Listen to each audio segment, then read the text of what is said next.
अनजान में शिवरात्रि व्रत करने से एक भील पर भगवान शंकर की अद्भुत कृपा। ऋषियों ने पूछा, सूत जी, पूर्व काल में किसने इस उत्तम शिवरात्रि व्रत का पालन किया था और अनजाने में भी इस व्रत का पालन करके किसने कौन सा फल प्राप्त किया था?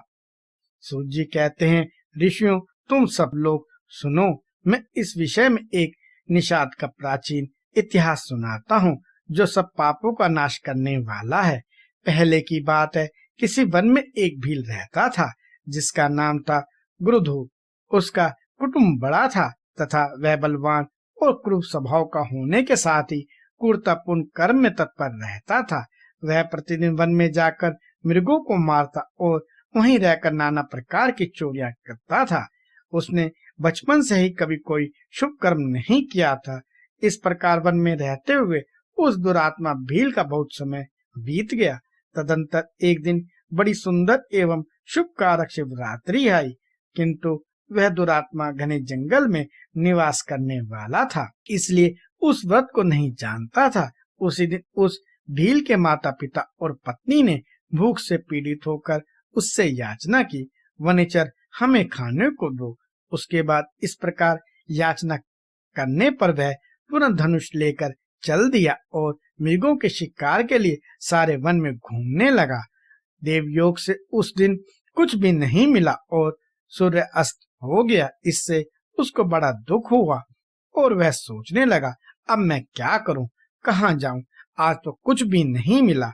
घर में जो बच्चे हैं उनका तथा माता पिता का क्या होगा? मेरी जो पत्नी है उसकी भी क्या दशा होगी? अतः मुझे कुछ लेकर ही घर जाना चाहिए, अन्यथा नहीं। ऐसा सोचकर वह व्याग एक जलाशय के समीप पहुंचा और जहां पानी में उतरने का घाट था वहां जाकर खड़ा हो गया। वह मनी मन यह विचार करता था कि यहाँ कोई न कोई जीव पानी पीने के लिए अवश्य आएगा। उसी को मार कर कृतकृत्य हो उसे साथ लेकर प्रसन्नता पूर्वक घर को जाऊंगा। ऐसा निश्चय करके वह व्याग एक बेल के पेड़ पर चढ़ गया और वहीं जल साथ लेकर बैठ गया। उसके मन में बड़ी यही चिंता थी कि कब कोई जीव आएगा और मैं कब उसे मारूंगा। इसी प्रतीक्षा में भूख प्यास से पीड़ित हो वह बैठा रहा। उस रात के पहले पैर में एक प्यासी हिरनी वहां आई जो चकित होकर जोर जोर से चौकड़ी भर रही थी। ब्राह्मणों, उस मृगी को देखकर व्याग को बड़ा हर्ष हुआ और उसने तुरंत उसे वध करने के लिए अपना धनुष पर एक बाण का संधान किया। ऐसा करते हुए उसके हाथ के धक्के से थोड़ा सा जल और बिलपत नीचे गिर पड़े, जो उस पेड़ के नीचे एक शिवलिंग था। उक्त जल और बिलपत से शिव की प्रथम पहर की पूजा संपन्न हो गई। उस पूजा के महात्म से उस व्याग का बहुत सा पातक तत्काल नष्ट हो गया। वहीं होने वाली खड़खड़ाहट की आवाज को सुनकर हिरनी ने भय से ऊपर की ओर देखा। व्याग तो देखते ही वह व्याकुल हो गई और बोली। मृगी ने कहा, व्याग, तुम क्या करना चाहते हो?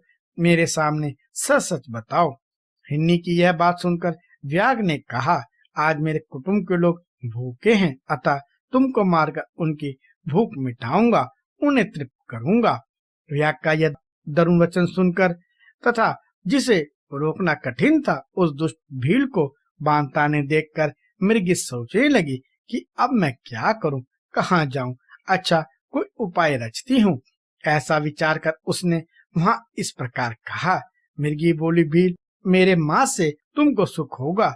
इस अनर्थकारी शरीर के लिए इससे अधिक महान पुण्य का कर्म और क्या हो सकता है?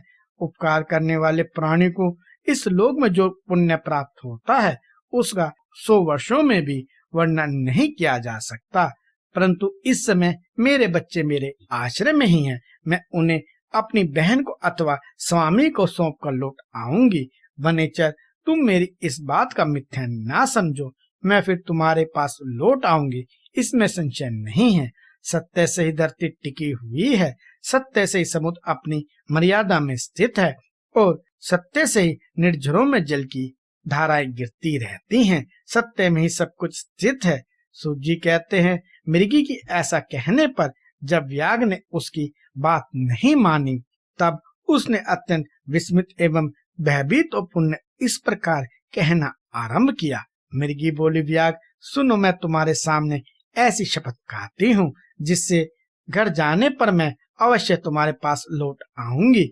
ब्राह्मण यदि वेद बेचे और तीनों काल संध्या ना करे तो उसे जो पाप लगता है, पति की आज्ञा का उल्लंघन करके स्वेच्छा अनुसार कार्य करने वाले स्त्रियों को जिस पाप की प्राप्ति होती है कि वे उपकार को ना मानने वाले, भगवान शंकर से विमुख रहने वाले, दूसरे से द्रोह करने वाले, धर्म को लांघने वाले तथा विश्वासघात और छल करने वाले लोगों को जो पाप लगता है, उसी पाप से मैं लिप्त हो जाऊं यदि लौटकर यहाँ न आऊं।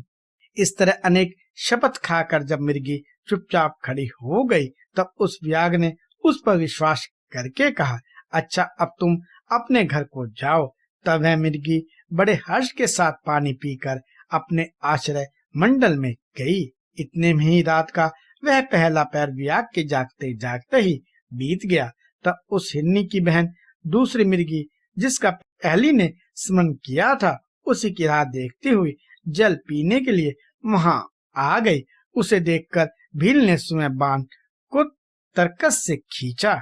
ऐसा करते समय पूर्णा पहले की भांति भगवान शिव के ऊपर जल और बिलपत्र गिरे।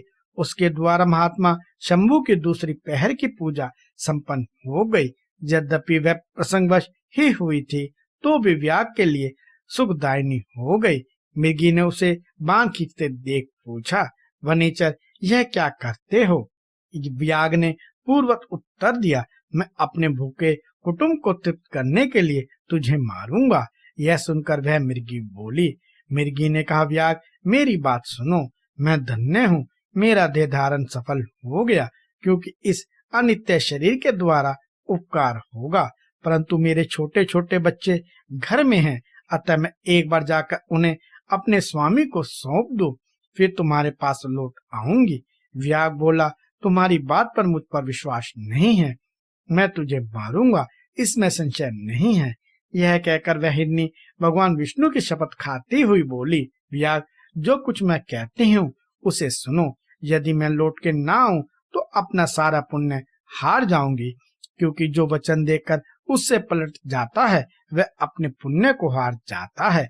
जो मनुष्य अपनी विवाहिता स्त्री को त्याग कर दूसरे के पास जाता है, वैदिक धर्म का उल्लंघन करके कपोल कल्पित धर्म पर चलता है, भगवान विष्णु का भक्त होकर शिव की निंदा करता है, माता पिता की निधन तिथि को श्राद्ध आदि न करके उसे सूना बिता देता है तथा मन में संताप का अनुभव करके अपने दिए हुए वचन को पूरा करता है। ऐसे लोगों को जो पाप लगता है वह मुझे भी लगे यदि मैं लौटकर ना आऊं। सूत जी कहते हैं, उसका ऐसा कहने पर व्याग ने उस मृगी से कहा, जाओ मृगी जल पीकर हर्षपूर्वक अपने आश्रम को गई। इतने में रात का दूसरा पहर भी व्याग के जागते जागते बीत गया। इसी समय तीसरा पहर आरंभ हो जाने पर मृगी के लौटने में बहुत विलंब हुआ जान चकित हो व्याग उसकी खोज करने लगा। इतने में ही उसने जल के मार्ग में एक हिरण को देखा। वह बड़ा हष्टपुष्ट था। उसे देखकर वनेचर को बड़ा हर्ष हुआ और वह धनुष पर बाण रखकर उसे मार डालने को उद्यत हुआ। ऐसा करते समय उसके प्रारब्धवश कुछ जल और बिलपत्र शिवलिंग पर गिरे। उससे उसके सौभाग्य से भगवान शिव के तीसरे पहर की पूजा संपन्न हो गई। इस तरह भगवान ने उस पर अपनी दया दिखाई। पत्तों के गिरने आदि का शब्द सुनकर उस मृग ने व्याग की ओर देखा और पूछा, क्या करते हो? व्याग ने उत्तर दिया, मैं अपने कुटुंब को भोजन देने के लिए तुम्हारा वध करूंगा। व्याग की यह बात सुनकर हिरण के मन में बहुत हर्ष हुआ और तुरंत ही व्याग से इस प्रकार बोला। हिरण ने कहा, मैं धन्य हूँ, मेरा हष्टपुष्ट होना सफल हो गया, क्योंकि मेरे शरीर से आप लोगों की तृप्ति होगी। जिसका शरीर परोपकार के काम में नहीं आता उसका सब कुछ व्यर्थ चला गया। जो सामर्थ्य रहते हुए भी किसी का उपकार नहीं करता उसकी वह सामर्थ्य व्यर्थ चली जाती है तथा वह परलोक में नरकगामी होता है। परंतु एक बार मुझे जाने दो, मैं अपने बालकों को उनकी माता के हाथ में सौंपकर और उन सबको धीरज बंधाकर यहाँ लौट आऊंगा। उसके ऐसा कहने पर व्याग मन ही मन बड़ा विस्मित हुआ। उसका हृदय कुछ शुद्ध हो गया था और उसके सारे पाप पुंज नष्ट हो चुके थे। उसने इस प्रकार कहा। व्याग बोला, जो जो यहाँ आए वे सब तुम्हारी तरह बातें बनाकर चले गए, परंतु वे वचनक अभी तक यहाँ नहीं लौटे हैं। मृग, तुम भी इस समय संकट में हो, इसलिए झूठ बोलकर चले जाओगे, फिर आज मेरा जीवन निर्वाह कैसे होगा। मृग बोला, व्याग, मैं जो कुछ कहता हूँ उसे सुनो। मुझ में असत्य नहीं है। सारा चराचर ब्रह्मांड सत्य से ही टिका हुआ है। जिसकी वाणी झूठी होती है उसका पुण्य उसी क्षण नष्ट हो जाता है। तथापि भील, तुम मेरी सच्ची प्रतिज्ञा सुनो। संध्या काल में मैथुन तथा शिवरात्रि के दिन भोजन करने से जो पाप लगता है, झूठी गवाही देने से, धरोहर को हड़प लेने और संध्या न करने से दूसरे को जो पाप होता है, वही पाप मुझे भी लगे। यदि मैं लौटकर ना आऊं, जिसके मुख से कभी शिव का नाम नहीं निकलता, जो सामर्थ्य रहते हुए भी दूसरों का उपकार नहीं करता, पर्व के दिन श्रीफल तोड़ता, अभक्ष्य भक्षण करता तथा शिव की पूजा किए बिना और भस्म लगाए बिना भोजन कर लेता है, इन सब का पातक मुझे लगे। यदि मैं लौटकर ना आऊं, सूत जी कहते हैं। उसकी बात सुनकर व्याग ने कहा, जाओ शीघ्र लौटना। व्याग के ऐसा कहने पर मृग पानी पीकर चला गया। वे सब अपने आश्रम पर मिले। तीनों ही प्रतिज्ञाबद्ध हो चुके थे। आपस में एक दूसरे के वृत्तांत को भली भांति सुनकर सत्य के पास से बंधे हुए उन सब ने यही निश्चय किया कि वहां अवश्य जाना चाहिए। इस निश्चय के बाद वहां बालकों को आश्वासन देकर वे सब के सब जाने के लिए उत्सुक हो गए। उस समय जेठी मृगी ने वहां अपने स्वामी से कहा, स्वामी, आपके बिना यहाँ बालक कैसे रहेंगे? प्रभु, मैंने ही वहां पहले जाकर प्रतिज्ञा की है, इसलिए केवल मुझको जाना चाहिए। आप दोनों यहीं रहें। उसकी यह बात सुनकर छोटी मृगी बोली, बहन, मैं तुम्हारी सेविका हूँ, इसलिए आज मैं ही व्याग के पास जाती हूँ, तुम यहीं रहो। यह सोचकर मृग बोला, मैं ही वहां जाता हूँ, तुम दोनों यहाँ रहो, क्योंकि शिशुओं की रक्षा माता से ही होती है।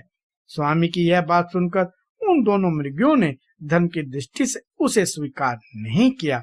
वे दोनों अपने पति से प्रेम पूर्वक बोली, प्रभु, पति के बिना इस जीवन को धिक्कार है। तब उन सब ने अपने बच्चों को संतावना देकर उन्हें पड़ोसियों के हाथ में सौंप दिया और स्वयं शीघ्र उस स्थान को प्रस्थान किया जहाँ वह व्याग शिरोमणि उनकी प्रतीक्षा में बैठा था।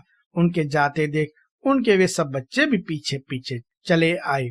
उन्होंने यह निश्चय कर लिया था कि इन माता पिता की जो गति होगी वे हमारी भी हो। उन सबको एक साथ आया देख व्याग को बड़ा हर्ष हुआ। उसने धनुष पर बाण रखा। उस समय पूर्ण जल और बिलपत्र शिव के ऊपर गिरे। उससे शिव की चौथे पहर की पूजा भी संपन्न हो गई। उस समय व्याग का सारा पाप तत्काल भस्म हो गया। इतने में ही दोनों मृगियों और मृग बोल उठे, व्यास शिरोमणि, शीघ्र कृपा करके हमारे शरीर को सार्थक करो।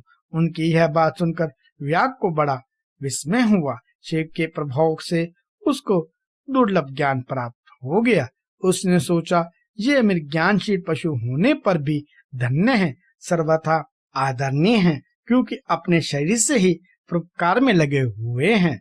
मैंने इस समय मनुष्य जन्म पाकर भी किस पुरुषार्थ का साधन किया है? दूसरे के शरीर को पीड़ा देकर अपने शरीर को पोसा है। प्रतिदिन अनेक प्रकार के पाप करके अपने कुटुंब का पालन किया है। हाय, ऐसे पाप करके मेरी क्या गति होगी, अथवा मैं किस गति को प्राप्त होऊंगा?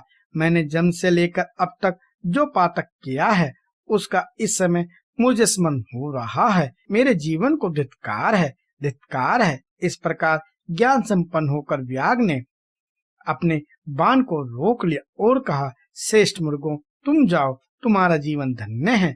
व्याग के ऐसा कहने पर भगवान शंकर तत्काल प्रसन्न हो गए और उन्होंने व्याग को अपने सम्मानित एवं पूज्य स्वरूप का दर्शन कराया और कृपा पूर्वक उसके शरीर का स्पर्श करके उससे प्रेम से कहा, भील, मैं तुम्हारे व्रत से प्रसन्न हूँ, वर मांगो। व्याग भी भगवान शिव के उस रूप को देखकर तत्काल जीवन मुक्त हो गया और मैंने सब कुछ पा लिया, यूं कहता हुआ उनके चरणों के आगे गिर पड़ा। उसके इस भाव को देखकर भगवान शिव भी मनी मन बड़े प्रसन्न हुए और उसे घूर नाम देकर कृपा दृष्टि से देखते हुए उन्होंने उसे दिव्य वर दिए। शिव बोले, व्याग सुनो, आज से तुम श्रृंगवेरपुर में उत्तम राजधानी का आश्रय ले दिव्य भोगों का उपभोग करो। तुम्हारे वंश की वृद्धि निर्विघ्न रूप से होती रहेगी, देवता भी तुम्हारी प्रशंसा करेंगे। व्याग, मेरे भक्तों पर स्नेह रखने वाले भगवान श्री राम एक दिन निश्चय ही तुम्हारे घर पधारेंगे और तुम्हारे साथ मित्रता करेंगे। तुम मेरी सेवा में मन लगाकर दुर्लभ मोक्ष को पा जाओगे। इसी समय वे सब मृग भगवान शंकर का दर्शन और प्रणाम करके मृग योनि से मुक्त हो गए और दिव्य देहधारी हो विमान पर बैठकर शिव के दर्शन मार्ग से शाप मुक्त हो दिव्य धाम को चले गए। तब से अर्बुद पर्वत पर भगवान शिव व्यागेश्वर के नाम से प्रसिद्ध हुए, जो दर्शन और पूजन करने पर तत्काल भोग और मोक्ष प्रदान करने वाले हैं। महर्षियों, वह व्याग भी उस दिन से दिव्य भोगों का उपभोग करता हुआ अपनी राजधानी में रहने लगा। उसने भगवान श्री राम की कृपा पाकर शिव का सायुज्य प्राप्त कर लिया। अनजान में ही व्रत का अनुष्ठान करने से उसको सायुज्य मोक्ष मिल गया। फिर जो भक्ति भाव से संपन्न होकर इस व्रत को करते हैं, वे शिव का शुभ सायुज्य प्राप्त कर लें। इसके लिए तो कहना ही क्या। संपूर्ण शास्त्रों और अनेक प्रकार के धर्मों के विषय में भली भांति विचार करके इस शिवरात्रि व्रत को सबसे उत्तम बताया गया है। इस लोक में जो नाना प्रकार के व्रत, विविध तीर्थ, भांति भांति के विचित्र दान, अनेक प्रकार के यज्ञ, तरह तरह के तप और बहुत से जप हैं, वे सब इस शिवरात्रि व्रत के समानता नहीं कर सकते। इसलिए अपना हित चाहने वाले मनुष्य को इस शुभतर व्रत का अवश्य पालन करना चाहिए। यह शिवरात्रि व्रत दिव्य है, इससे सदा भोग और मोक्ष की प्राप्ति होती है। महर्षियों, यह शुभ शिवरात्रि व्रत व्रतराज के नाम से विख्यात है। इसके विषय में सब बातें मैंने तुम्हें बता दी। अब और क्या सुनना चाहते हो?